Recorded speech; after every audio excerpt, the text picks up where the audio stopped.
Let me just get set up here. Finish getting everything organized. Let me go live on Instagram here. There we go. So we're live on Instagram. We're live everywhere. So it looks like, I hope everybody's doing well today.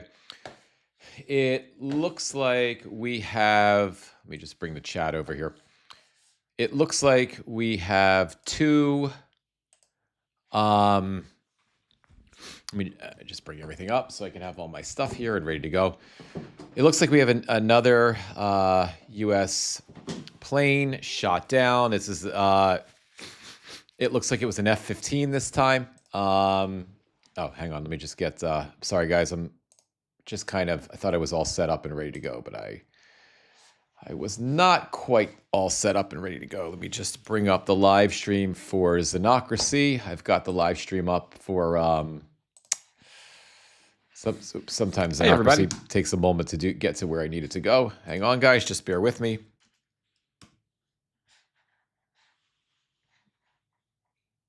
Okay, let me see if I can, I don't know why I can't get that live up right now. Just bear with me, guys. I'm just getting the Xenocracy live feed up right now.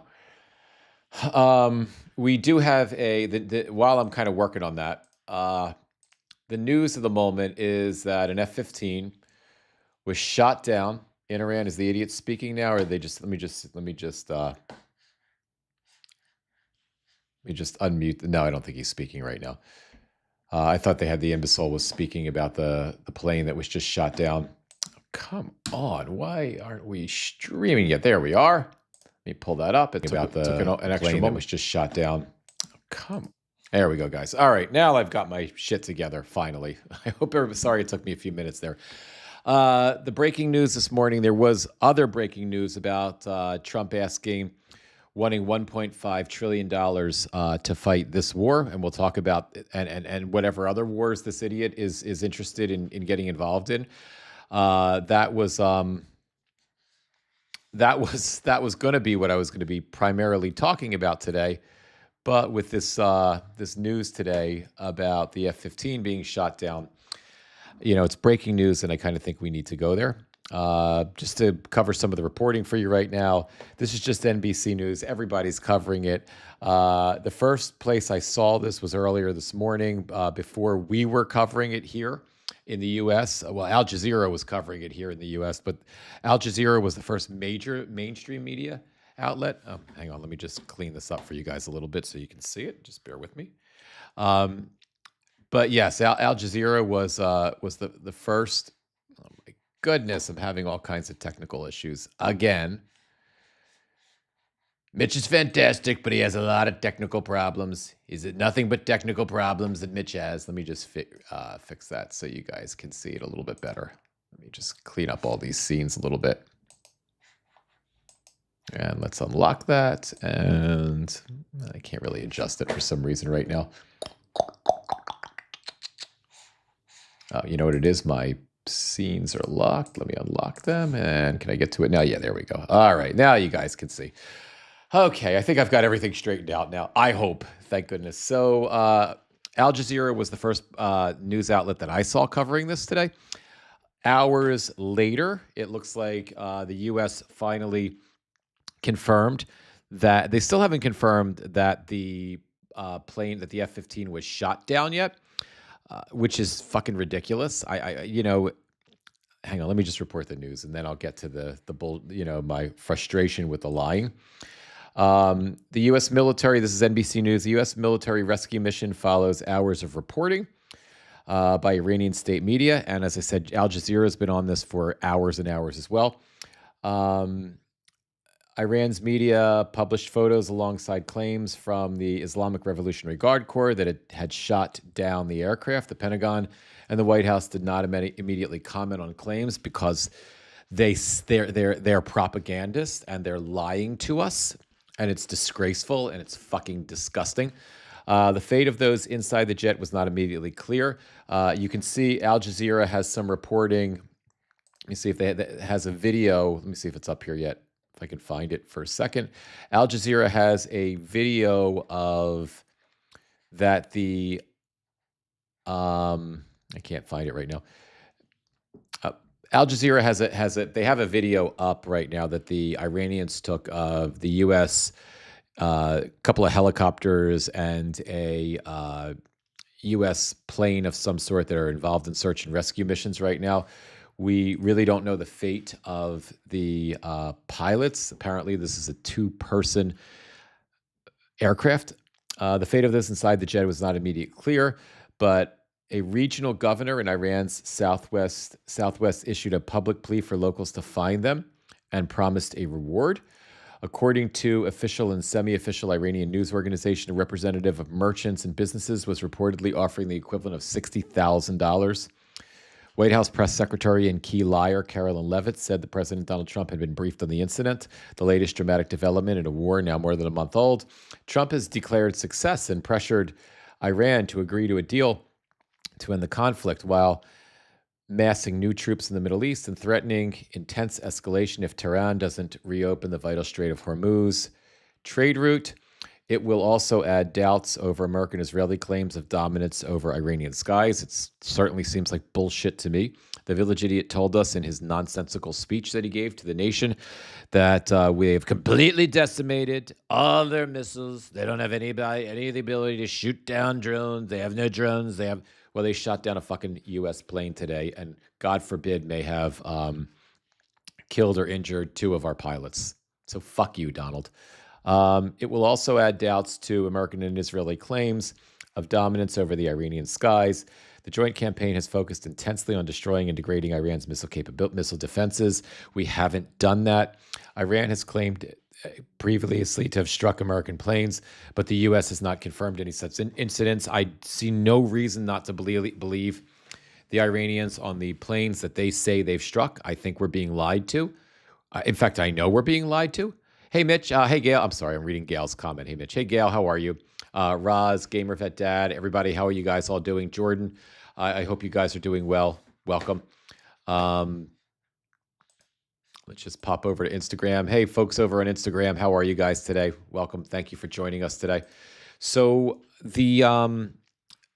so this bullshit narrative, this nonsense that we're being fed consistently by the Trump administration, by specifically Donald Trump, by drunken Pete Hegseth, this nonsense that we're being fed that we have total control over the Iranian skies. I mean, obviously we have air superiority. Obviously with the Israelis, we have air superiority. But the reason of the plethora of reasons that the president of the United States, the idiot that is in charge of this country that we live in, and the Israelis cannot be believed, is that they exaggerate. They propagandize like Vladimir Putin would propagandize. They lie to us all the time. We've never, yes, when we had the first war in Iraq and the second war, especially when we had the second war in Iraq, yes, George Bush and Dick Cheney lied to us about weapons of mass destruction. But they knew they were too smart to know that they couldn't lie to us all the time in real time about what was being reported, what reporters who were, they allowed reporters to be embedded with U.S. troops to report on the war. They weren't trying to hide the actual war effort. What we're experiencing here in this idiocratic, and that means idiot autocratic, approach that the village idiot Donald Trump and that the alcoholic Pete Hegseth, we got a lunatic and a blazing alcoholic running this war. What the lunatic and the alcoholic are doing that is un-American, that is unpatriotic, that is unacceptable.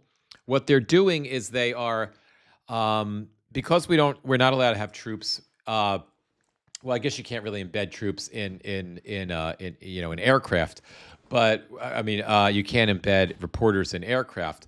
But we're getting reports from the Iranians. We're getting reports from our U.S. reporters on the ground. We're getting reports from international reporters on the ground. And the U.S. is acting like what we would expect Iran to be doing. The U.S. is acting like what Vladimir Putin does all the time. The U.S. is acting like what Kim Jong-un is doing, except the U.S. leadership is far intellectually inferior to Vladimir Putin, to Kim Jong-un, to the leadership in Iran. Yes, Donald Trump and Pete Hegseth are intellectually inferior, intellectually and strategically beneath the strategic minds that are operating in Iran right now. There is no question about that. The U.S. is no question. Now, I wouldn't make that argument about Benjamin Netanyahu and all of the people. Yes, about some of the extremist, far right-wing religious zealots in the Knesset in Israel. Sure, some of them are so far out there. They're perhaps not as crazy as Donald Trump because that's a high bar, but, they may be out of their fucking minds. But the military strategists, the prowess, Benjamin Netanyahu, they're not as dumb as Trump, which really leads me to believe that that Hegseth and Trump are simply patsies. They're puppets for the United States in this war, in my opinion, is operating as a puppet for the Israeli military. It really is the only thing I can perceive as happening right now. And perhaps that's an unfair statement. And if they can prove me wrong, or if somebody disagrees with me, I'm certainly willing to read your comment in the chat. But that's the way I see it right now. We are being led by a desperate idiot who is in desperate political trouble right now, who has power that he is fully incapable of comprehending and incapable of using. We have another man who is absolutely victimized personally himself by the disease of alcoholism. He is there's nothing wrong with somebody who suffers from the disease of alcoholism. Many people do, but many people get treatment, and then they're able to do whatever it is that they need to do. But when you have an idiot like Pete Hegseth, who also happens to be a raging alcoholic, who is running a war with no qualifications to have this job at all, other than the fact that he was a Fox News weekend host, and that he's loyal to the idiot, and that, you have these two people that are intellectually inferior to the leadership of the country that we're at war against, and who are Soviet-style propagandists, but yet incompetent and stupid Soviet-style propagandists, and are lying to us. There is no reason that we haven't been given that the White House has no comment. There is no reason, if you had a competent president who wasn't so intellectually inferior to the people that he was fighting against, right? Any other U.S. president, even if it was a bad war, a war that we shouldn't be in, any other U.S. president would have, or any competent White House press secretary would have made a statement that, yes, we have, one of our F-15 fighter jets has been downed. We have our rescue crews out actively trying to find the survivors. Yes, it was downed by. Don't bullshit us with this friendly fire nonsense. Yes, it was shot down by Iranian forces. And they would be honest about it, and the country we wouldn't agree with it, but we wouldn't have a sense of certainty that we were being treated like citizens of the Russian Federation, or citizens of the North Korean regime, or citizens of Iran before Iran was involved in this war. And I would make an argument, and I've made it on several lives at this point, I would make an argument that the Iranians are not lying this time. As much as they are a terrorist regime, and they do support terrorism around the world, they are an incredibly repressive regime. It is not a good place to live under this regime by any stretch of the imagination. They murdered thousands of their own citizens when their own citizens were protesting for regime change when the village idiot Donald Trump was telling them, go out and protest. I've got you back. We're going to take care of you. We're going to make sure you're safe. They're not going to get you. And then, of course, the idiot let them murder thousands and thousands of their own citizens. So the Iranian regime, the former leader and now the alleged even more radical leader, would be the propagandists, right? They would be the liars, except they don't need to. They look like the sane people. They look like the adults in the room right now. We don't. We look like the Iranian propagandists. We look like the Russian propagandists. We, the United States of America, to the world, to me, we look like the ones that are making up stories about the war to try to cover up for how badly it's going. Hold 1 second, guys. My son just stopped in the room for a second. Is everything okay?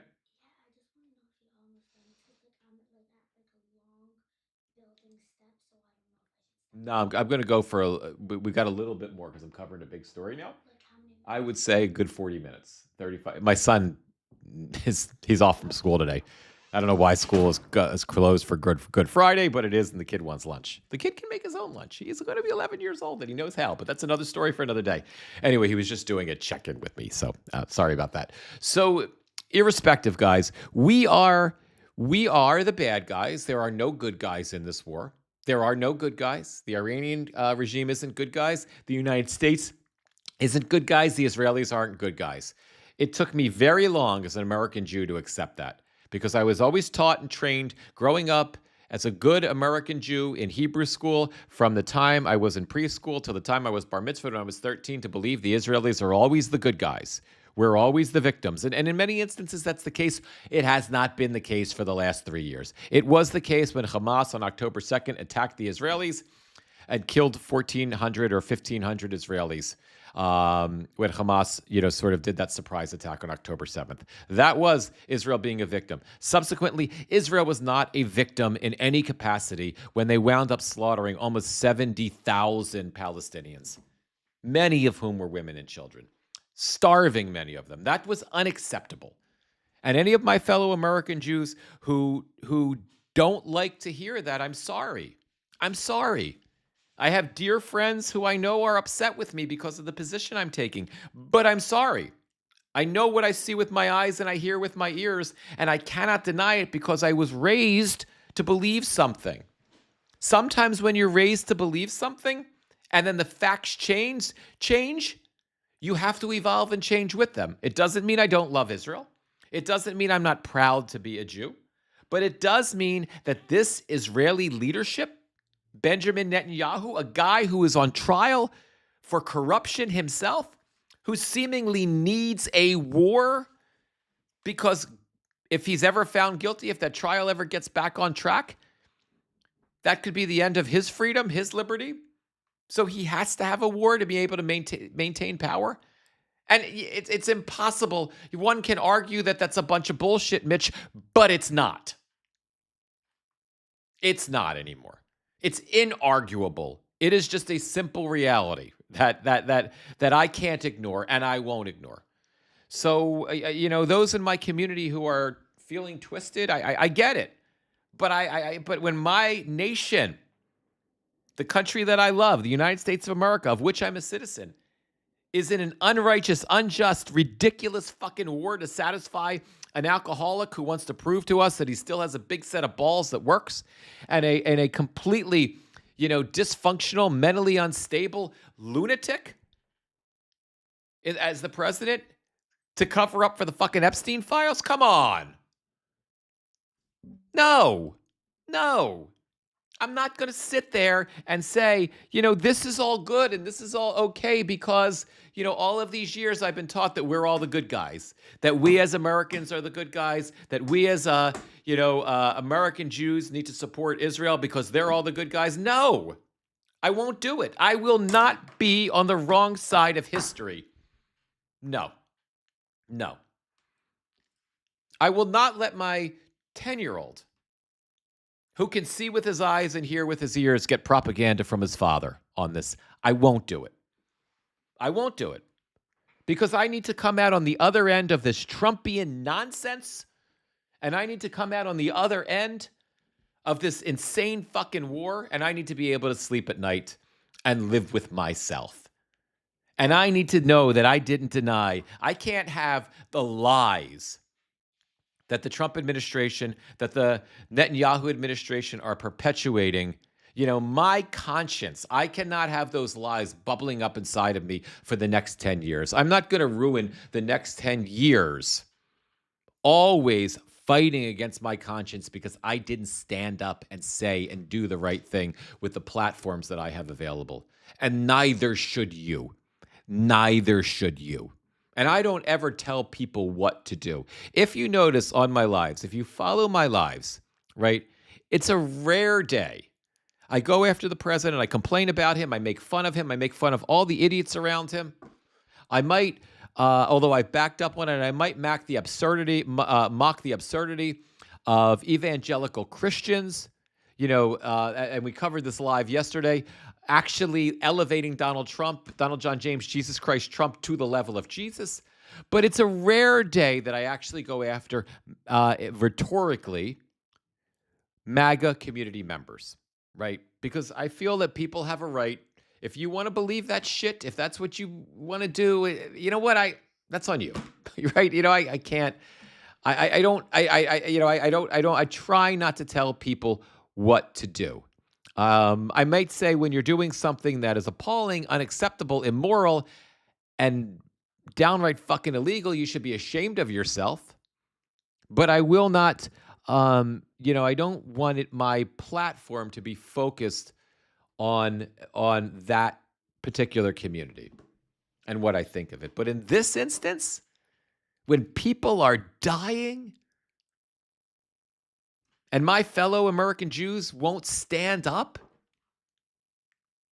and see what they see with their eyes and hear what they hear with their ears, and we'll try to argue that it's mutually exclusive, that I can still have a love for Israel as a Jew, and I can still have a love for America as a citizen of this country, but I can't condemn genocidal behavior. I can't condemn a war that was started for no fucking reason, with the exception of two things. There's no mystery about why. Why did we have two, God forbid, two injured or God forbid dead pilots right now? Why do we have that? When you get down to the brass tacks of why we have it, when you peel away all the bullshit, all the excuses, everything else, why do we have it? Why is there two other families that may be devastated right now? Because you have an alcoholic who needs treatment for his disease, who is unfit for the job that he has, who has an ongoing wet dream to be the toughest warrior in the fucking world that he's not, who must show the world now how big his dick is, and you have a draft-dodging mental case who suddenly has the opportunity to be a warrior, to matter. And on top of that, because he's tasted killing in Venezuela, because he's tasted murder, Donald Trump, because he's had a taste of that, because we've blown innocent people off of boats when they were signaling that they surrender, and the order was given by someone somewhere to kill them, because we gave that power to a fucking sociopath. He's now a serial killer. I think that. And that, I'm not a conspiracy theorist. But sure as shit, I could see how you could have a sociopath who gets a taste of bloodlust, who has absolutely no control of themselves, and how they could devolve into an indirect serial killer who doesn't have to pull the trigger himself. That is why those reasons, as far as I'm concerned, And I'm fired up today about this because I don't want to see another life lost. Not here, not in Iran, not in Israel, not in Bahrain, not in the United Arab Emirates, not in Saudi Arabia. There is no fucking reason for it except those two imbeciles here in the United States and the fact that Benjamin Netanyahu has wanted to do this for 40 years. And he finally saw the opportunity, and with the help, there's been plenty of reporting about this, with the help of Lindsey Graham, the chicken shit U.S. senator who doesn't go to war and doesn't have any boys or girls of his own to send to war, that asshole goes and convinces Netanyahu, coaches Netanyahu on how the hell to convince the village idiot Donald Trump how to manipulate the useful idiot into doing what Benjamin Netanyahu needs him to do. And now we're in so fucking deep that there may be no way out of it. And it's disgusting and it's disgraceful. And I am offended by those in this country that support this madness.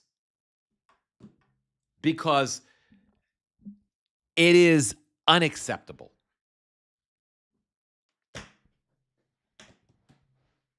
That was a little bit of a tangent rage that I went on. I didn't think I would go there.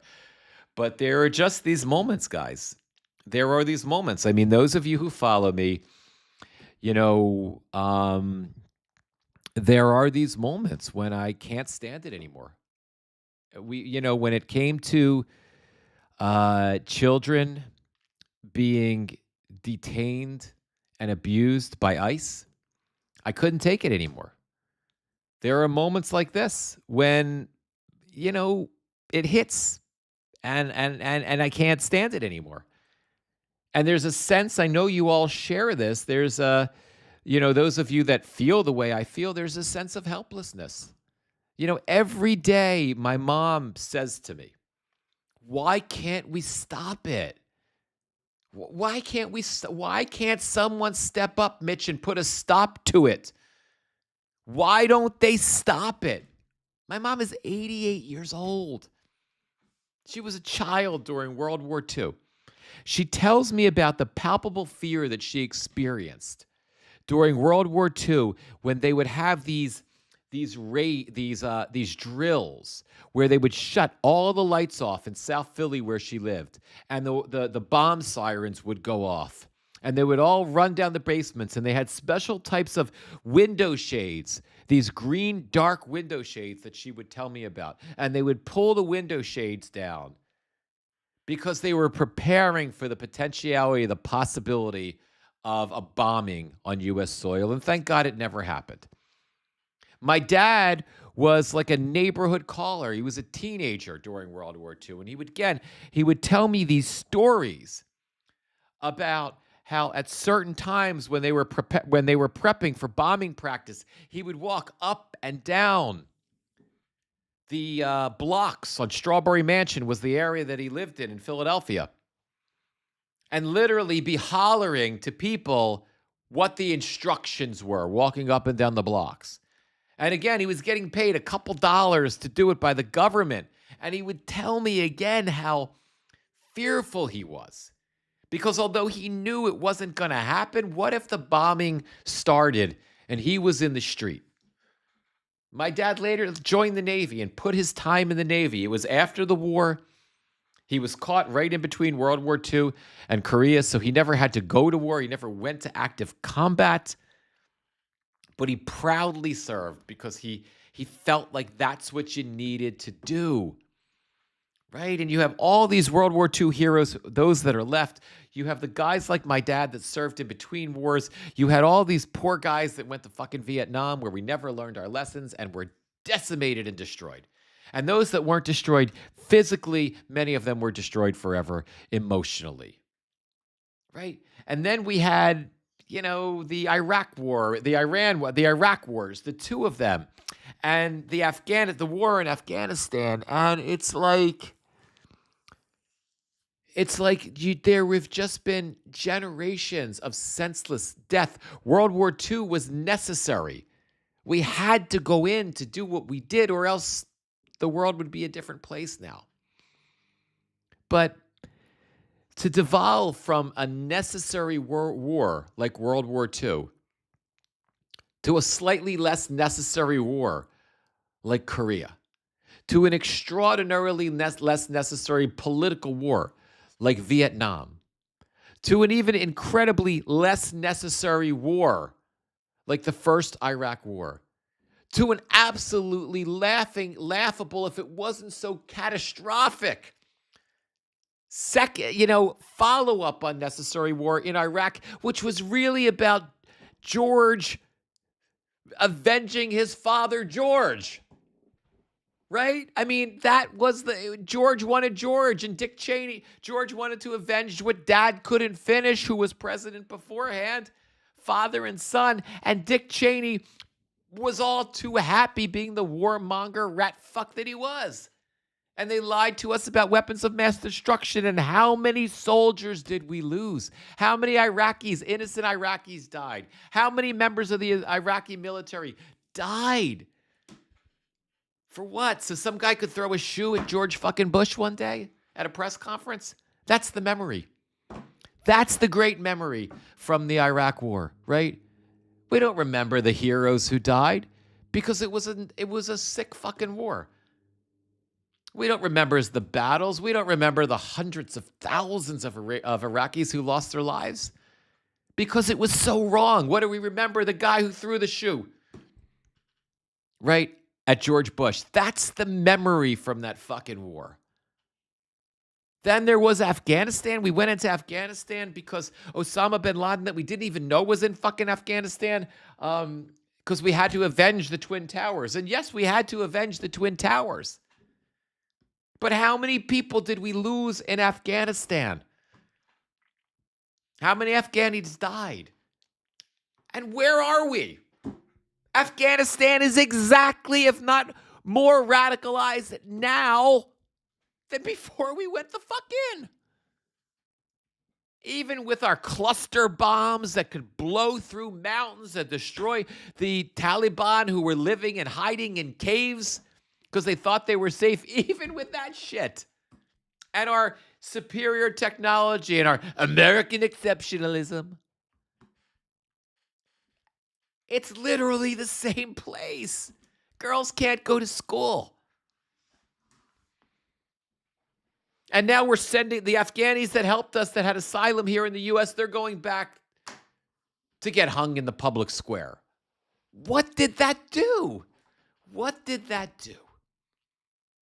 And then the idiot.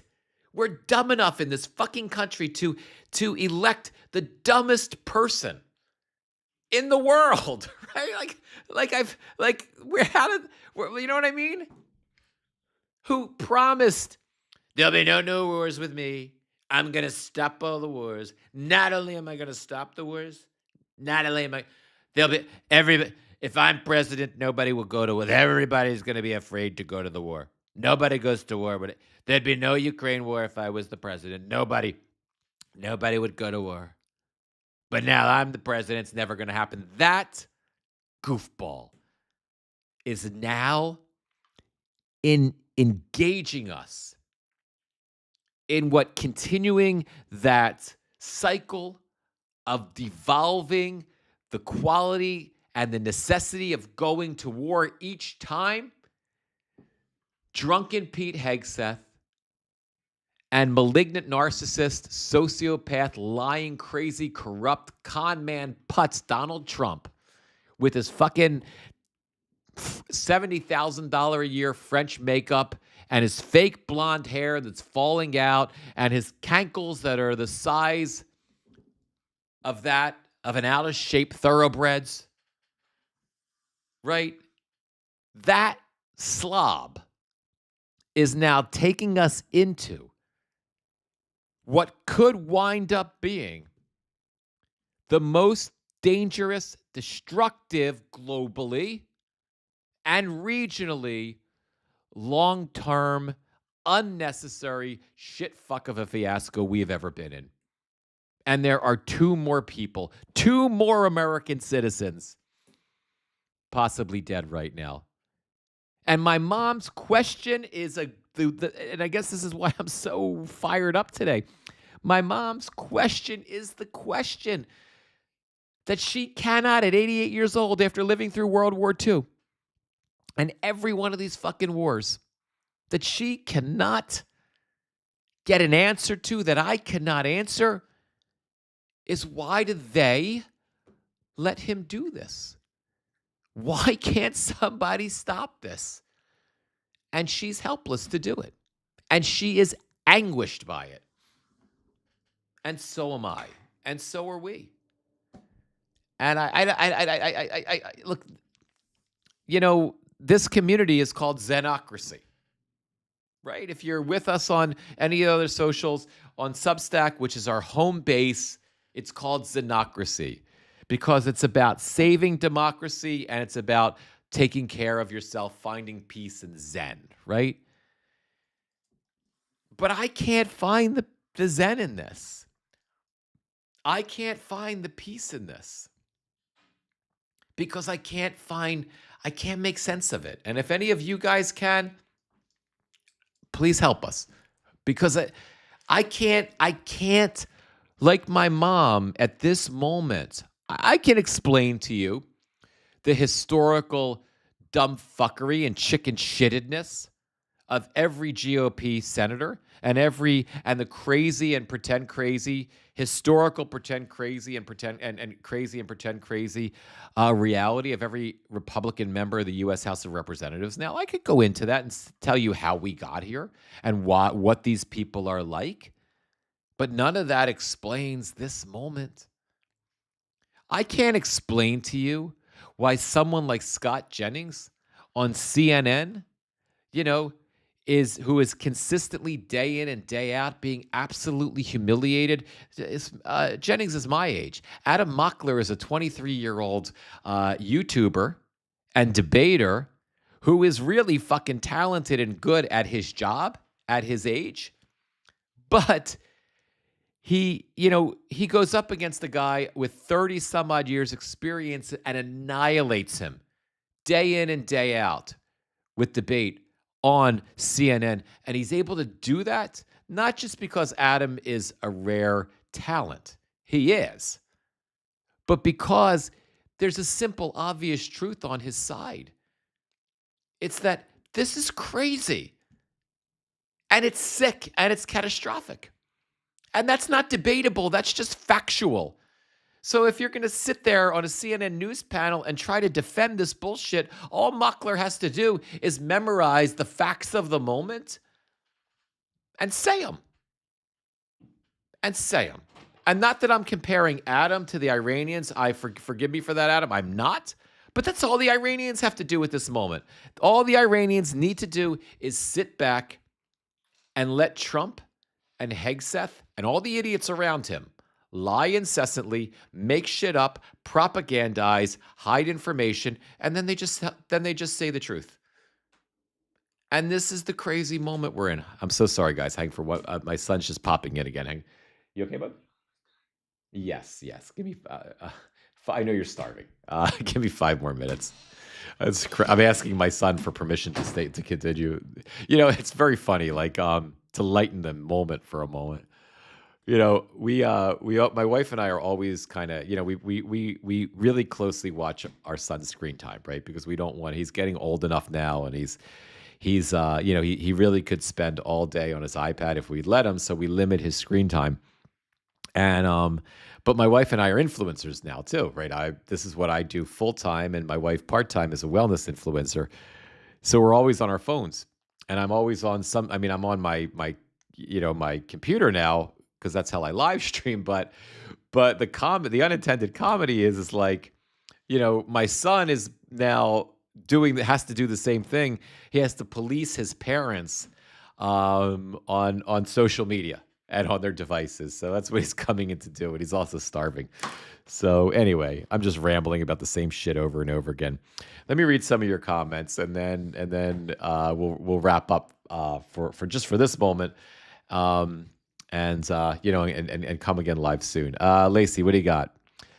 I think we need sustained marches for a full week, not just a day. The reason I'm reading so slowly, guys, is my distance glasses are in the car. I keep forgetting to bring them in the house, and I have this new teleprompter that allows me to look at the live conversation right in front of me without having to do this. But the teleprompter is 5.5 feet away from me. I really can't see without my glasses that far. So that's why I'm kind of reading this like I don't know how to read. Congress isn't listening. They don't care what we think. Let's make it uncomfortable for them. Fair point, Lacey. I feel like, Lacey, 2 weeks ago I might have told you that we don't need that maybe sustained um protests wouldn't really work. Maybe we would start to lose our mojo and our energy. But at the same time, uh, maybe it would. Because the one thing the village idiot Donald Trump responds to is when people don't like him. And that's when he tacos out. Um, Let me just see if we've got any other comments. Just doing a quick Instagram check. Let's head back here to Substack. Um, Gamer Vet Dad. If the American pilots are captured and are paraded before TV cameras, that would be enough for open departure of GOP support of the idiots. And near immediate actions will be taken specifically against Hegseth. That is, Gamer Vet Dad, I know I know you rely on the data, and I know you're pulling that from, the data analysis that you're doing all day, every day on this.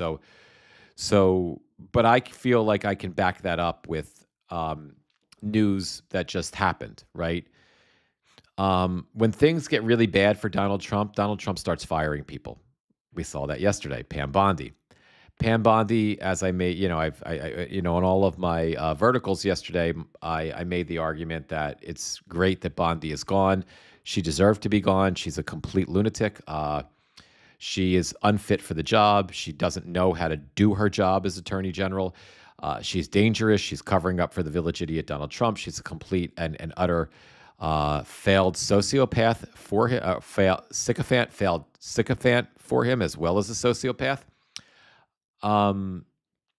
But firing her doesn't matter because the actual lunatic that's in charge of all this is still in charge. Firing her isn't going to do anything to the Epstein cover-up will still continue. The idiot just thinks Lee Zeldin, Todd Blanchard, and Lee Zeldin subsequently are going to do a better job covering up than Bondi did. He also fired Bondi because she wasn't able to successfully prosecute any of his enemies and his perceived enemies, Letitia James, James Comey, John Bolton.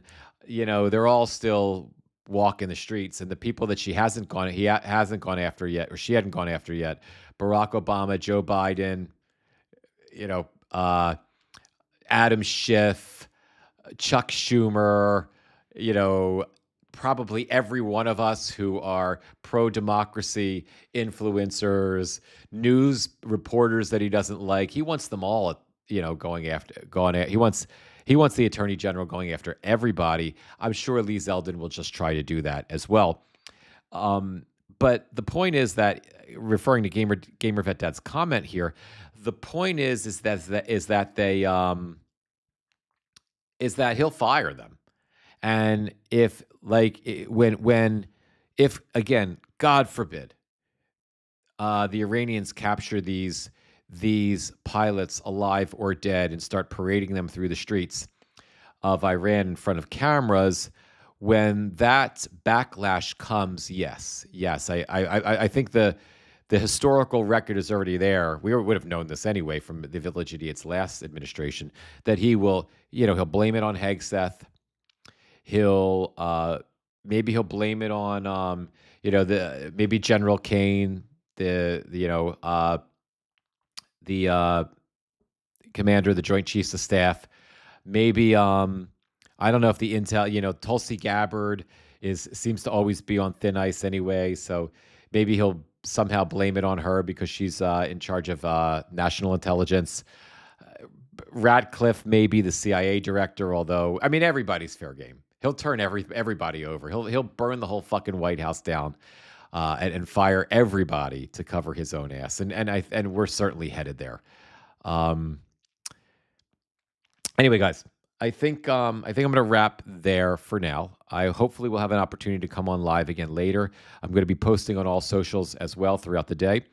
If you are with us on Instagram, I appreciate you being there, or Facebook or YouTube. Thank you for joining us. Please consider coming over to some Xenocracy as well, xenocracy.news. The link is in the profile. Please subscribe. If you're comfortable with it, please consider a paid subscription, although free subscription is absolutely fantastic too. It's fantastic to do any kind of subscription. Here on Substack, I go a little bit deeper. All of our interviews are pre-recorded and live interviews. Go to Substack first, and they stay here for a couple of days after they're recorded, and then eventually they're moved over to YouTube. Also, although I haven't done it yet, I do intend to start writing again, and Substack is an outstanding platform for that. And please help us get to right now on Substack. We're small, but we're mighty. We're about 580 some odd followers. Please help us get to 600. I'd love to hit 600 by tomorrow, if possible. Those of you that are on Instagram right now, if you're not following, I'm trying to hit 6,000 followers on Instagram to help build my profile. We're trying to really get to 3,000 followers on Facebook if you're out there. In YouTube, we're pushing for 500. I mean, these are small numbers, but there's the more we grow, the more we do this. So please just like, follow, subscribe. And I love you guys. Thank you for doing this. Thank you for being here. 1 minute at a time, 1 hour at a time, 1 day at a time, one live at a time. That's how we get through this. We're a year and a half in. It's hard to believe we've made it this far. We're going to make it to 2 years. We're going to make it to the midterms. We're going to get through the midterms. We're going to somehow stand up and stop this stupid fucking unnecessary war. And we're going to make the village idiot a lame duck before he's a lame duck. I love you guys. I'll see you soon. Be well. I'm going to... Instagram, I have to wrap you guys first because Instagram requires 2 buttons to be pushed instead of 1 to end it. So see you guys soon. Thank you for being here. And Instagram has left the building. And everybody else, let's wrap it up. And I will see you guys soon. Look for all my posts on other socials. Take care, everyone.